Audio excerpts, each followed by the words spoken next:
Okay, welcome to the Freedom Hustles podcast. This is the podcast dedicated to all the best hassle-free hustles to give you more time and money freedom.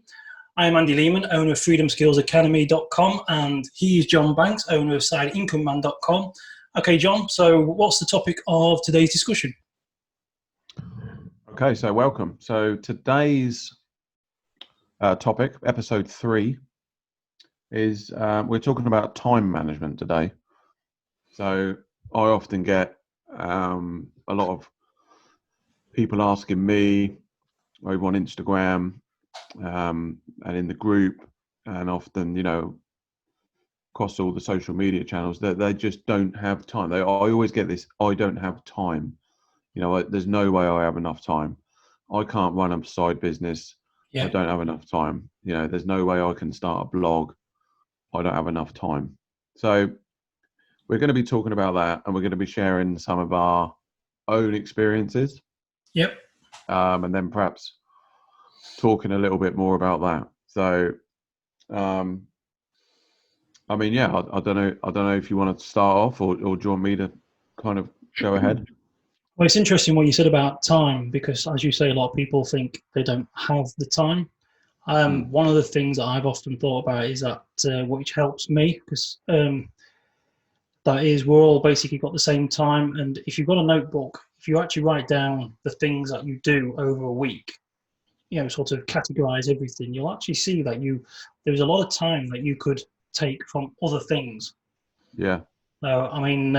People do have the time. It is hard, as you know, having a family and working and stuff like that. It is hard because you have to pitch that time from somewhere. But a lot of people choose to do other things and then don't really appreciate that they're spending their time on other things. It's just a case of juggling, really. Yeah, definitely. I think if it also, I'd agree with that. And I guess then it comes. So then, if you want to take it back a level, why are you even doing this in the first place? Yeah. So, if you want to make an extra, say, £500 a month, okay, why? Why do you want to do that? Is it because you need the money? Is it because you don't want to work as many hours in your job? Is it because you want to save up for a holiday?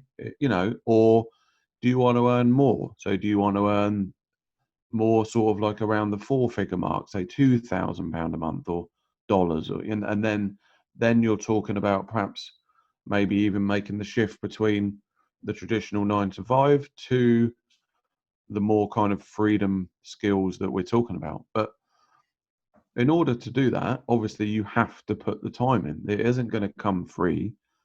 I don't know of any systems that come knocking at your door and going, here's £4,000 a month. I don't know of any. So you have to put that time in.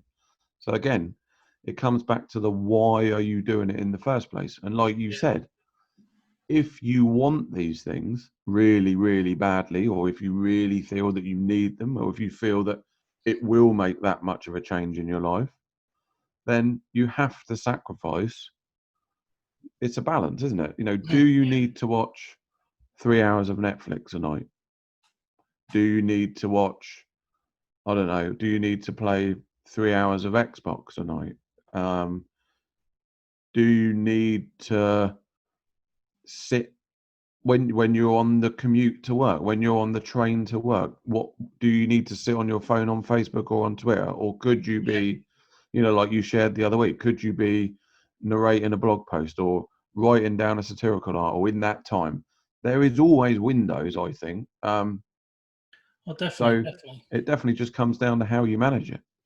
And that is one thing you mentioned about management. Bob Proctor used to work for Earl Nightingale, and there's a quote that I always remember, and that was Bob sat down one day and said to Earl, because he was obviously a very busy chap, he used to fit loads of stuff in, and he basically asked him, he says, how do you manage your time? And his quote was, and I'm trying to paraphrase it, was, time can't be managed, I merely manage activities. So each night he writes down on a sheet of paper a list of the things I have to accomplish the next day. And when I wake up, I do them. So basically, a lot of the time is, as you say, it's a choice. Definitely. And with him, he has an idea. He has the why. He knows what he wants to do. And so he creates a list of things that he needs getting done. And so, as you were saying, if you're commuting on the train, you've got your mobile phone in your hand. If it's let's say it's an hour's commute, most people will be flicking through Facebook, probably on Twitter and Instagram. People like you and I, we sat there, we might do it a little bit, but then you'll be in your Facebook group, chatting to people, networking, and then writing sort of content or doing notes. I'll be creating articles as well. And that's a lot of the time is the big difference is the time is there. It's just like you have to choose to use it differently. I mean, one of the things that I cut down on the most as I started being, I enjoy a good game of football, being a Liverpool fan, which, being an Everton fan, you don't need to spit at me. But being a Liverpool we won't talk about that. I used to actually stop watching the games, because to be on TV. I mean, I suppose it helped when they took them off ITV and put them onto things like Sky and Virgin. Yeah. But, a lot of the time I used to think, as much as I love watching the football, what do I actually benefit from it at the end of the day? So it's on the news, I can listen to it on the radio, I can do other things. And so I started to cut down a lot of the TV that I was watching. I don't watch the soaps anymore. So you just have to basically choose, how you handle your time. And that's it. I mean, like you say, I used to be big. I remember when I used to be big on the whole kind of Xbox community and all that. And sure, they're fun. And every now and again, I might drip in and have a little go. But, I'm not saying lose focus of what's important. There is important stuff. I don't, we all have responsibilities. Like we all have families, we all have partners, we all have commitments that we can't, you obviously need to be part of. And that's should be a joyous and rewarding thing. And that's fine. But it's your spare time, how you choose to spend your spare time, and like we've said before, there are always opportunities in this, I agree with you on what you said about the Proctor thing. I use a journal now. It's something that I'm fairly new to. There are, I never used to be that keen on them, but I use a journal now, and I'm the same as you. It's almost like part of my daily ritual now. That at the end of each day, I just write down. It takes like a minute, write down what I've done, and then write down what I want to do tomorrow. And obviously, you have to make them achievable targets. I'm not going to. Tomorrow won't be, I don't know, create a 20 video course. Of course it won't. But that could be the whole target for 3 months. Yeah. And then you just break that down. So tomorrow it could be prep video 5 or something. Okay. And then that's what I'm going to do. And if you just do those really important things, we call it value adding things. So the things that will add value ultimately to your business, then it's incredible what you can get done. And again, if I always say, if someone wants to create something, say you want to create a blog, say you want to create a t-shirt business, say you want to say you want to write a book, okay, say you want to create a video course, it's amazing what you can do in just 1 hour per day. 1 hour, okay, of really focused, dedicated time. Switch off social media, switch off the telly, tell the kids, the family, you just need an hour, please, every day just to do this. And then in a month or in 2 months, you'll have something. And then you've got that asset that we like to call, that you can then go on and sell. You can then repurpose it. You can use it elsewhere. You can break it down and use it in other stuff. And all of a sudden, that's kind of when the momentum starts. So, yeah. Like you say, with an hour, as I like doing a lot of writing, if I was to do 500 words a day for a year, that's 365 days worth of writing. That's a book. That's easy. It depends on, that's several books, depending on how big your book is. I mean, just the other day, I was having a tea break, and I used my mobile phone, and I transcribed, or I recorded audio for 2 chapters. And what really helps is that I've already got the list of chapters that I really want to talk about. Whether I use them or whether they get changed not is a different story. But I've got an idea. And so I went down to the summer house, got me a cup of tea, and I spoke out 2 audio files, which I sent then to rev.com. And there was around, I think there was about 3,000 words, and I think I basically spoke for about 20 minutes. Mm. So that's 3,000 words of content, which I can now edit while I was having my tea break. And as you were saying about earlier about journaling and having sort of a guide, I have my book. I've got basically August listed already, the whole month of things I would like to get done. And then from that, I've got the rest of this week, the sort of tasks that I want to get done for this week. I take them off that list. I also kind of figure out what you kind of, when you do it more, you kind of get an idea of how long things are going to take or roughly what is involved. Yeah. So I generally have what I call the rule of 5, which is I like to take 5 items off that list, put them on my daily list, and I try and work at those 5. But again, like I say, that does depend on if it was like a whole website build, then I'll just stick with the 1, because you've probably got 5 pages, which is, there's quite a bit of work involved there. Yeah. If it was like follow 500 people, if it was like follow 50 people on Instagram, that'd be 1 task. Then it'd be like send a blog post on your email list, that'd be number 2. Things that don't take a huge amount of time. But like you say, if you haven't got a list, if you haven't got an idea of what you want to do in that 1 hour, then you spend a lot of your time sort of scratching your head and looking at the screen and thinking, you're overwhelmed because you either forget what you need to get done. Like, what was I going to do tonight? Or you think, well, I've got that to do and I've got that to do. And there's no laser focus. There's no sort of, something. No, I'm not 100%. I still sometimes come and think, I forgot to do my list this morning. And where was I? And then I'll probably have to knock up a list quickly. But if you don't have one, your time is basically lost, isn't it? Yeah, I agree. It doesn't matter if you've got an hour or 5 hours. In fact, they often say that if you went and did an hour of solid laser focused work, it actually saves you having to waste 2 or 3 hours. You know what I mean? If you go in there and just sit at your computer, your time will fly. 100%. Yeah, so I'm the same. I mean, I use the journal, definitely the journal technique. I'm really, like I say, it's something fairly, it's not, I've known of it. I've always been a goal setter. I've always set targets. I've always set goals. Even going back, years ago when we were running the AdSense sites, you always used to say to me, we would have our little weekly meetings, and it would always be, what's the goals for today? What's the goals for this week? And it's good. It kind of kept us motivated, and I think it was important on that aspect. But yeah, nowadays definitely.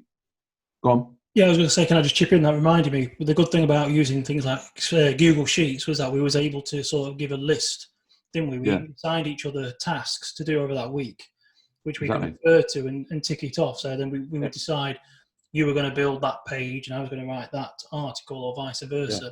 And then the following week, we would go over our list and see how we go over what we had done the week before. Yeah, so we'd have like week-long targets, wouldn't we? And then obviously there'd be bigger, a month goal and then perhaps the 6-month goal. But then we used to I think it kind of helps. I mean, this is great for anyone that's listening that works in teams or partnerships, or, if you're working alongside a buddy or anything like that, like Andy just said then, Google Sheets, incredible tool, free, totally free. And it allows you to share so you can collaborate with each other and, write on, and sort of keep each other, up to date and stuff like that. It's good. It's good, useful tool. But yeah, just going back to the journals. I mean, like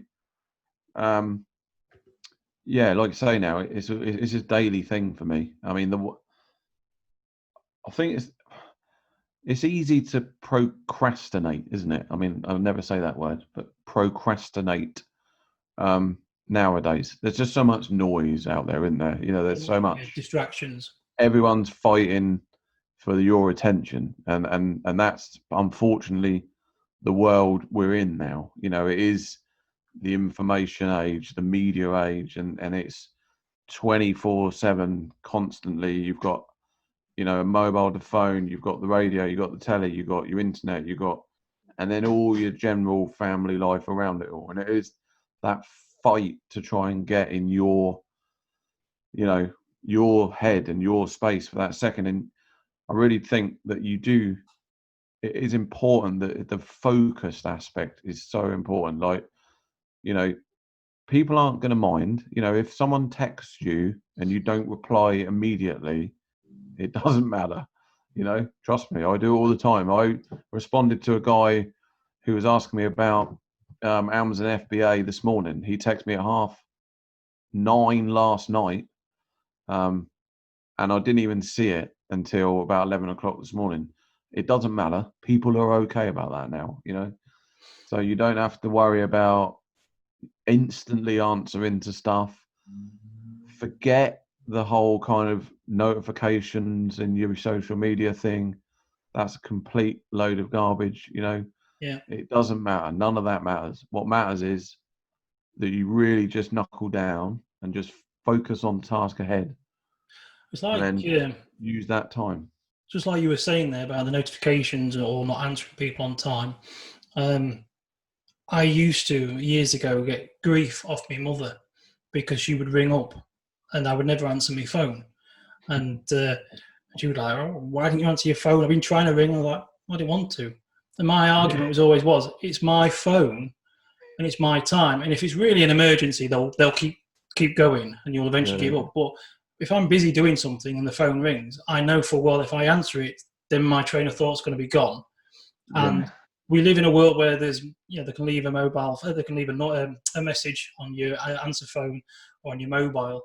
And so I didn't used to answer my phone because I was busy doing stuff. And I used to get so much grief for it. But it's like you say now, it's become the norm where, I ring my mum and she'll ignore it. So it's actually now become more sort of acceptable to not necessarily answer straight away. And if someone does, then probably best trying to distance yourself from them because they're obviously a bit of what I'd call a time vampire trying to suck your time away. And it's your time. It is your time. It's precious. And one thing that you just mentioned there, which made me think about something that I used to do. I don't do it so much now. I wish I could, but I went through a good period. I was getting up at 5 o'clock in the morning to work because there was less distraction at that time. So I used to get up at 5. This was before I became a remote worker working from home when I used to work at another place. And I'd be leaving the house, I think it was about 7:05 I'd be leaving. So I would be getting up at 5 o'clock to stick an hour in before I went to work. Yeah. And they were you did the same. I mean, I've done the same just recently during the whole lockdown thing. Yeah. You know, because, so we weren't allowed out. We weren't going out of the house. We weren't doing nothing. But I still was getting up at 5 o'clock in the morning because it was quiet time, you know. And if you're like me, you got kids and the hustle and bustle of family life in the morning, it's carnage. So I would just get up at 5 and I'd love it. I'd come down here into my office and then just have that. And you can get so much done. Like you say, it's incredible what you can get done if it's quiet, properly focused work. Then you can get some more done. There are other techniques. I'm not too fussed about now. I used to use them all the time. There's one, I don't always know whether it's Pomodoro or Pomodoro, one or the other anyway. Pomodoro, I think it's Italian for tomato. Pomodoro is Italian for tomato. It's something to do with that, yeah. It's basically based on the tomato timer. Yes, that's right. So this technique is quite good as well. I did do this for a while, but I stopped doing it now, and I just do my own kind of focused hour. But this technique was to kind of break down. So say you got a task. Let's say your task of the day was to, I don't know, write a blog post. Okay, so you've got all your research together. You know what you're going to write about, and the actual bread and butter of putting it together and putting it out there and publishing it. So this technique would basically get that task, and it would break it down into, say, 25-minute chunks, which would be called the Pomodoros. And then after each chunk of work, you'd get yourself a little break. So you do like a 5-minute break. And again, it's one of those things, turn everything else off, nothing else, no distractions. This is it. And apparently your mind, it likes the rewards. So you get to you do these 25-minute sessions and then you have a 5-minute reward. And that's kind of like 1 point, if you like. And then you break it up. So then you end up you sort of get your body and your mind likes these little rewards. So you end up doing, so say you did like 3 sessions and you'd like the little 5-minute breaks. And then at the end of the third, perhaps you could have a 15-minute break or something like that. Yeah. And again, it's all about how many of them can you do. And it's another technique. And I know a lot of people that use that. So whereas I'm now leaning towards the sort of, if I'm in the mindset and I'm in the zone, then I don't really want to stop. Well, I don't know which one's better, but I did used to use it, and I was okay. You've actually just reminded me of a very valid point. Actually, we human beings are pleasure seekers, and we do like reward. We like pleasure, which is one of the reasons why people would probably buy chocolate over medicine. Because there's a story about the chocolate frog. We prefer to have the gratification of stuff what we want as opposed to we need. But Simon Woodruff, who I believe is a multimillionaire, I think he was the guy who brought Yo Sushi to the UK. I remember in a TV documentary years ago, he said that he always used to reward himself £10 for basically making phone calls. So he wasn't comfortable with making phone calls, and it was so he could grow his business. He knew that he wanted to be a millionaire, and he needed to, in order to do that, he needed to network or talk to people. And so he would reward himself with £10 after he'd done X amount of phone calls. Whether they worked or not was a different story. Is that he just basically rewarded himself because he had done it instead of sitting on the sofa and not doing it. So rewarding yourself with like breaks for doing a chunk of focused, laser focused work is a good idea. Another thing that reminded me, because you've got, as we're saying, you've got limited time. So this is for people who are working and they want to do something, but they have minimal time spare. And that is, don't do a hard task twice. And this was something I was reading about the other day, which is a great, I think you're big on this. And that is, if you do something for the first time and you're learning to do it, as you do it, set it up as a checklist or a template or a system for the following time. Oh, yeah. 100%. Yeah, this is massive. Systems of work are massive. Yeah, you have to. I'm glad you brought that up, actually. I hadn't thought that. But yeah, no, 100% agree on that. And you'll know this as a writer, you will like a certain writing format. If you're writing a sales letter for somebody, it's not like you don't start with a blank canvas every time, because you'll have a beginning, a headline, a sub-headline. You'll know the way it's built. And like, it's the same with me. If I build a website, I've got a box of templates now. So if any client comes to me, I know almost immediately what framework I've got straight away, which takes out so much of the work already. I've even documented stuff of me doing it and filmed things, so I know that next time, because there's always stuff that's new. There's always technology that evolves, and I don't remember how to do that. Yeah, so that so systems of work are huge, and that's a good point, actually. It is. It's like, for example, if I was writing a book, I wrote a children's book, and what made me be able to write that children's book, instead of thinking, I'm going to have like 20,000 words to work at, I basically broke it down into, I decided I was going to have sort of 10 chapters. Each chapter was going to be 1,000 words. And then I kind of gave sort of titles to some of the chapters, and then thought, right, tonight, chapter 1. So I wrote 1,000 words. Or it could have been 1,500. And the following night be chapter 2. And so I had a structure and a system to follow. And the same with websites. Now that we do the viral websites, I've got a checklist of the pages that you need. So for every build, I know what is required. So you do it once, and the next time, you've got something to go back to. Like you said with sales letters, here on my board now, it's got all the 11 major parts of a sales letter, and I have my cards to write down any bullet points ready to write. You don't go in it blind. No, know exactly. Yeah. No, that's huge. That's a really important thing, actually. Yeah. Okay. So I was going to say then. Go on. Yeah. So what would you say? Someone was basically saying, right, I want to do an online business, or I want to do something, but I've got they're doing 8 hours a day at work. Yeah. like most jobs, it's not just 8 hours, because obviously you're going to have like an hour and a half Yeah, in the morning, commute, family stuff, and then everything. going Yeah. back. So if someone's got basically an hour or 2 hours and they want to start, what would your advice be, or where would you say start? How would you go about it?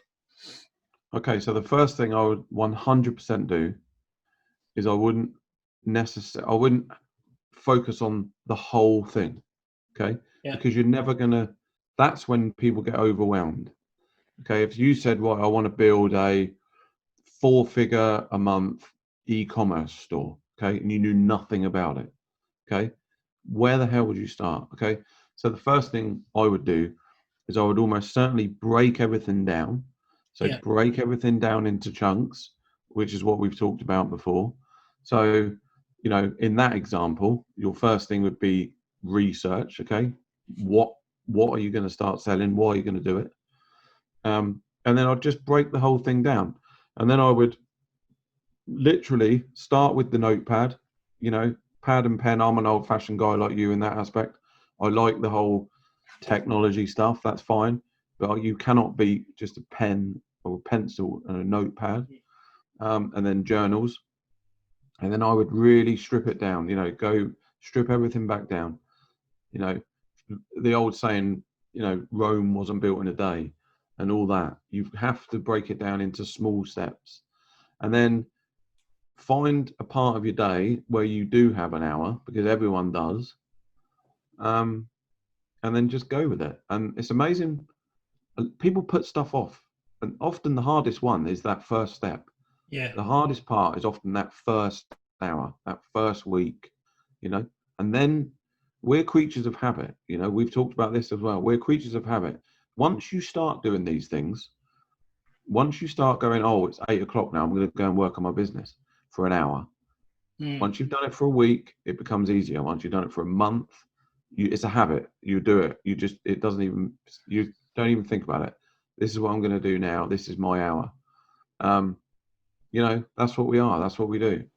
So that would be where I'd do it. You mentioned about if you wanted to do a four-figure e-commerce website. Something I was reading the other day, and that was a lot of people, as you said, they get overwhelmed. It's a big thing. It's like when we in my books, instead of writing 20,000 words, where do I start? You start with 1,000 words, because it's easy to do. Is that some of the advice is to get started, like you say, but aim at making £100 a month, and then Exactly. double that, Scale it and up. just keep going on, because basically we do overwhelm ourselves. It's you do seem to. I think you probably look at some of the big successful people, and you look at what they've got and all their assets, their websites, all the things, and you think, I want to be that. Where do you start? Well, you just ignore all of it. You choose one part of it. Yeah. And as you were saying, like with just the quickly mentioning what you said then about, you've got all these other success stories and all these other. I think this is a really important thing. People shouldn't compare to other people. That's not you. Their chapter 12 is not your chapter 1. It's completely different. And that's what you're talking about. Just take it right back. So yeah. That's the other thing as well, is when people start, everyone's different, because you could have a man who is married with 2 children, who has like 1 hour spare, looking at somebody who's 25, single, and has the backing from his parents. Yeah. I mean, like we've mentioned Viral Nova in the past, that website sold for $100 million, but he was single and working. I think he had some funds from a previous project, but he was working 16 hours at home. Yeah, so himself. We're talking about people have got like an hour come along and say, I would like to have that. It's like, well, realistically, you're not going to, because he's got like 17 hours on top of you every day.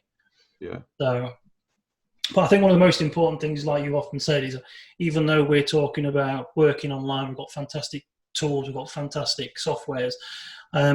The actual pen and book notepad is probably the best tool, to be fair, for most things, because it's clarity of mind. Like you said, you've got to write down your why, figure out what your why is, figure out what it is that you want to do, how you're going to start, what you need to learn, then break that down. So I'd probably say do a month's worth of sort of breaking down. You might think, I want to do this sort of website, so I'm going to need an email list, an opt-in form, I'm going to need an Aweber or whatever. Write all those down, for your month, so you know what you're going to work at, and break them down into chunks for the day, and then Mm. sort of work from that point. The book is probably one of the most important tools I've ever learned to use.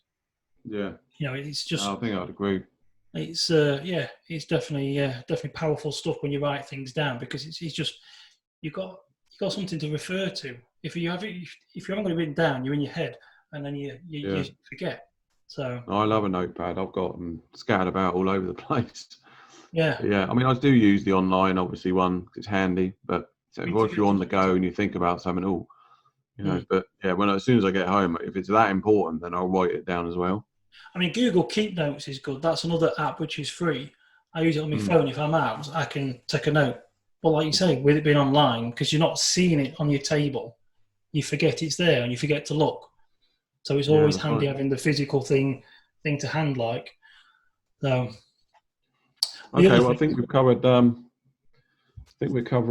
We've covered a fair bit on this episode. yeah, It's probably time to share some closing thoughts. I think one closing thought I have, which I've just suddenly remembered, is probably also to look into the 80-20 rule.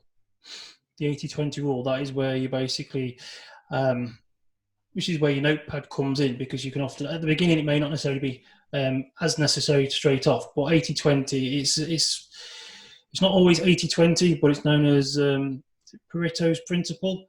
He's the Hmm. mathematician who figured it out, that nature and the world, basically, everything is 80-20. It's like 20% of the population owns 80% of the wealth, 20% of that 20% do. 80% of the UK traffic is on 20% of the roads, like the motorways. Yeah, yeah, And it's just something that seems to mirror throughout all of life. 20% of the animal kingdom owns 80% of the planet, as opposed to the others. So it's very important, because you can also figure out which 20% of the work that you do will give you 80% of the rewards. yes, And so brilliant. when you're thinking, well, I need to do this, I need to, going slightly off topic, but it's something to think about. Everybody seems to outsource work, which is great if you don't know it. But if you know what the work is going to be worth more money to you than something else, instead focus on that and maybe outsource the cheaper jobs. Yeah, But basically, when it comes to your time, if you've only got an hour or you've got 2 hours, then try and use the 80-20 principle just to try and figure out which is going to give you the maximum returns quicker, and then work on them if you're able to. yeah, no, I think I'd agree with that. And just a quick note on the outsourcing as well. Again, I'd probably agree with that. If you're in a position to, I often think any task that is repetitive, any repetitive task. By that I mean it could be sharing stuff on social media. It could be making 20 pins to go out on Pinterest. It could be, I don't know, doing 100 tweets in the month. They're the kind of repetitive tasks. They don't require an awful lot of your skill, and they can be outsourced. Again, this is down budget. Obviously, if you've got the budget, then do it. But if you haven't, then I think we all are starting out. We all have to become a bit of a sort of jack of all trades. That's just part of the nature. But once you're in a position to, I mean, I've started outsourcing certain parts now. I know you have with other things, so it The jobs definitely that helps. the jobs that you're talking about, they're actually cheaper to outsource than as like you. Some people would outsource building the website, which is great if you've got a bit of finance behind you and you know what you're going Mm. for. But in some ways, it's actually handy to learn how to do the website, because if there's any alterations that need to be done, you can do it. But Yeah, with the like you said, social media sharing, anybody can do that, and that also yeah, means then that you are not going to be paying a lot. So for mm, like £20, you can get a lot of social media sharing done, but you're not getting exactly. much of a website built for £20. No, exactly. Yeah, it's all about which one you choose. So I Yeah, think just closing then, add a couple of closing thoughts on myself, which is number one, definitely journal, start documenting stuff. yeah, Number two, break everything down. Don't be overwhelmed by the whole thing. Don't think about the final task. It's important to have the goal, but the kind of smart steps and breaking it all down. I think especially when you're starting out, that's key. Take that first step as well. Don't be worried about it. Don't keep putting it off.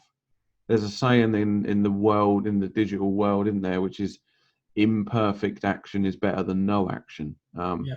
And I quite like that one, because nothing is ever perfect. If it's your first product, or if it's your first blog post, your first website, then it isn't going to be perfect. No way. And if it is perfect, then you probably launched it a bit too late. So you should definitely be launching stuff out there, and start creating things. I think mirroring what you said about perfection, people said perfection doesn't pay the bills. If you get something out now, and it could be earning for months till you then you get it perfect, And then it's fine. it. Yeah, exactly. If you wait months to get it perfect, that's months without you're not earning anything, or just not getting anywhere, are you? So yeah, definitely. People strive for perfection, and as you said, it often doesn't exist. Certainly not at the beginning. Not at the beginning. 100% not. So okay, we've definitely dragged over. So I'm going to end up signing out. I've been John Banks. You can find me over at sideincomeman.com. And Facebook group as well. What's that called? Facebook group is the Side Income Tribe. Because you mentioned it before, so you can link it through the. It's on the website, and then people can find it from there. Okay, and I'm Andy Lehman of freedomskillsacademy.com. So I'd just like to say thank you very much for listening, and we look forward to seeing you in episode 4. Thanks very much.